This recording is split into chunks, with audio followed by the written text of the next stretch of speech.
Mission ২০৩০। আশা করি এর আগে আল্লাহ রাব্বুল আলামিন আজরাইলের একটু খবর দিয়া আপনার সাথে যেন মিট করাই দেয়। কারণ এই একটা মিশনের জন্য আপনি ইসলামের ধারক বাহক যে রাষ্ট্রটার খুশি করতে পারতেন, কিন্তু আপনি আপনার একটা মিশনের জন্য আজকে পুরো ফিলিস্তিন রাষ্ট্রটাকেই আপনি হুমকির মুখে ফেলে দিয়েছেন। আপনি নীরব আছেন। শুধু আপনি না, আপনি নীরব থাকার কারণে যে কমিউনিটিটা আছে এরা সবাই কিন্তু নীরব আছে। কারণ সবাই ভাবতেছে সৌদি যদি সামনে আসে তাহলে আমরা যাব। কিন্তু আমরা জানি সৌদি যুবরাজ মোহাম্মদ বিন সালমান সে সামনে আসবে না। ওই দেশে এখন খোলামেলা পোশাকে আপনার নারীদের নিয়ে ফটোশ্যুট চলে।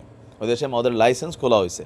টার্গেট হচ্ছে ২০৩০ অর্থনীতি সামাজিক খাতকে সংস্কার করার জন্য পশ্চিমাদের মোটামুটি ধরেন এই মুহূর্তে ওয়ান কাইন্ড অফ এজেন্ট হিসেবে কাজ করছেন। দর্শক, এই মুহূর্তে সোজা হিসাব সৌদি যুবরাজ মোহাম্মদ বিন সালমানের স্বপ্নের বলি হচ্ছে ফিলিস্তিনের মানুষগুলো। আমরা যদি দেখি আরবীয় এবং উপসাগরীয় দেশগুলোর জোরালো অবস্থান ছাড়া এই মুহূর্তে স্বাধীন ফিলিস্তিন রাষ্ট্র একদমই সম্ভব না। কিন্তু এই অঞ্চলের সৌদি আরবের যিনি প্রধান আছেন তিনি কি করছেন? মার্কিন অস্ত্র কেনার খায়েশ, মার্কিনীদের নিরাপত্তা নেওয়ার, ইসরায়েলের সাথে গোপনে গোপনে সম্পর্ক মেনটেন করে নিজে যেমন নীরব ভূমিকা পালন করছেন, আরব জোট বা আরব জোটের যে রাষ্ট্রগুলো আছে তারা চুপচাপ আছে। ইসরায়েলের দীর্ঘদিনের আকাঙ্ক্ষা মধ্যপ্রাচ্যের বিগ ফিশ সৌদি আরবকে গিলবে। এজন্য মিত্র যুক্তরাষ্ট্রের দ্বারস্থ হয়েছে তেল আবিব। আর রিয়াদের স্বপ্ন হচ্ছে মার্কিন অস্ত্র মধ্যপ্রাচ্যের দানব হবে। তবে সৌদির সেই স্বপ্নের পথে কাটা দিয়েছিল আমাদের বীররা। কেননা অস্ত্র কেনাবেচার এই চুক্তিতে সৌদি আরবকে ইসরায়েলের সঙ্গে সম্পর্ক স্থাপনের শর্ত জোরে দিয়েছিল যুক্তরাষ্ট্র। তাই এই মুহূর্তে যখন গাজাতে, রাফাতে গণহত্যা হচ্ছে, সারা দুর্বল যে ইসলামিক রাষ্ট্রগুলা তারা যখন প্রতিবাদ করছে, আমরা যখন সোশ্যাল মিডিয়াতে কথা বলছি, এর কোনোটাই সৌদি আরবে করা সম্ভব না।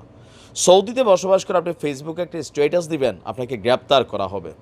সৌদিতে বসবাসকারী কোনো ছাত্র আন্দোলন করবে, তাকে গ্রেপ্তার করা হবে। আপনারা দেখছেন যে কী ধরনের ঘটনাগুলো ঘটছে। ওয়াশিংটনে বসে নিজের মালিকদের কথাই শুনছে না তেল আবিব, আর বাকিদের কথা কি শুনবে? কারণ এরা জানে যে গোপনে গোপনে সম্পর্কটা ব্যালেন্স আছে। সৌদির অবস্থান টোটালি ধোঁয়াশাপূর্ণ। গাজায় দীর্ঘস্থায়ী সংঘাত ঠেকানো এবং স্বাধীন ফিলিস্তিন রাষ্ট্র প্রতিষ্ঠার বেলায় কোনো ভূমিকা আমরা দেখছি না।